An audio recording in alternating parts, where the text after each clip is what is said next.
Welcome to steno series. यहाँ आपको 80 शब्द प्रति मिनट के हिंदी डिक्टेशन बोले जाते हैं जो आपके आने वाले एग्ज़ाम्स के लिए बहुत ही महत्वपूर्ण है। डिक्टेशन पाने के लिए चैनल को सब्सक्राइब करिए और अपने दोस्तों के साथ इसे ज़रूर शेयर करिए।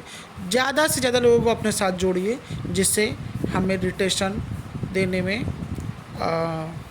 आसानी हो और ज़्यादा से ज़्यादा छात्र इसकी प्रैक्टिस कर सके। डिक्टेशन स्टार्ट होगी 5 सेकंड बाद।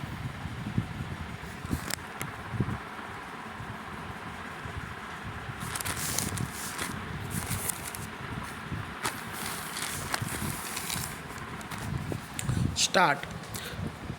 आज़ादी मिलने के फौरन बाद नए राष्ट्र के निर्माण में रत प्रधानमंत्री पंडित जवाहरलाल नेहरू और गृह मंत्री सरदार वल्लभ भाई पटेल के सामने कई बड़ी चुनौतियां थीं।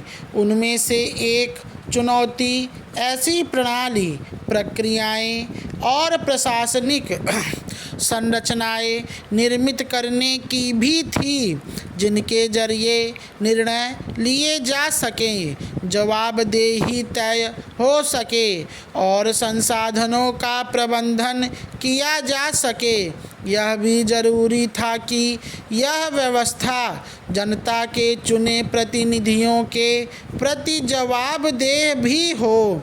प्रधानमंत्री की इस बात के लिए आलोचना हो रही थी कि उन्होंने उन्हीं ICS अधिकारी सर गिरिजा शंकर वाजपेयी को देश का मुकदमा लड़ने के लिए संयुक्त राष्ट्र भेज दिया, जो इसके पहले उसी मंच से भारत की आज़ादी का विरोध किया करते थे।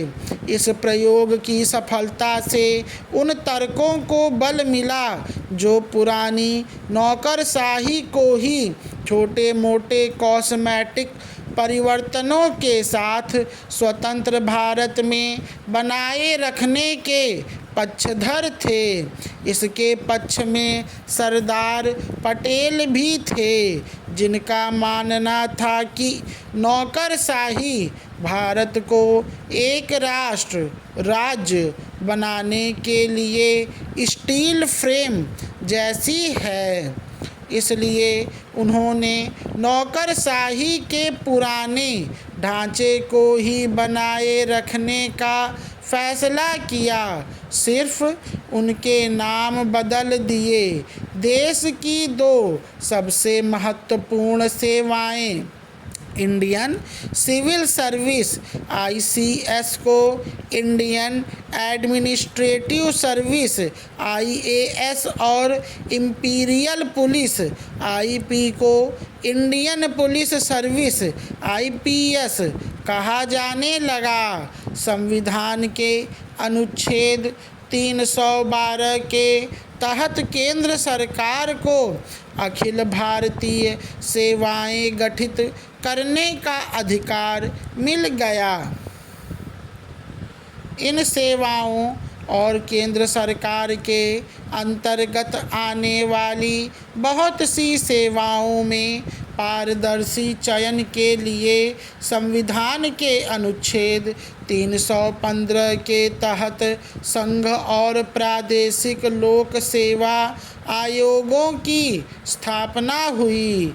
यहाँ यह उल्लेख करना प्रासंगिक होगा कि सन 1854 से ही भारत में ईस्ट इंडिया कंपनी और बाद में ब्रिटिश ताज ने काफ़ी हद तक योग्यता के आधार पर नौकरशाही के चयन की प्रक्रियाएं शुरू कर दी थीं।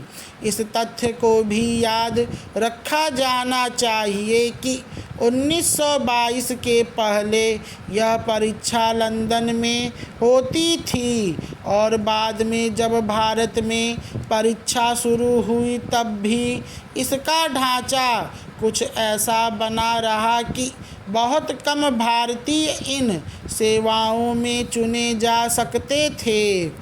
संघ लोक सेवा आयोग प्रतिवर्ष सैनिक और असैनिक सेवाओं के लिए 100 से अधिक परीक्षाओं का आयोजन करता है और इनके आधार पर हजारों उम्मीदवारों को प्रतिष्ठित पदों पर नियुक्तियां मिलती हैं।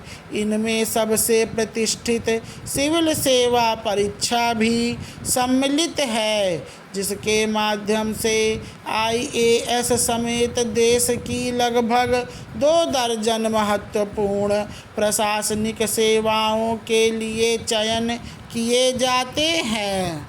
स्टॉप।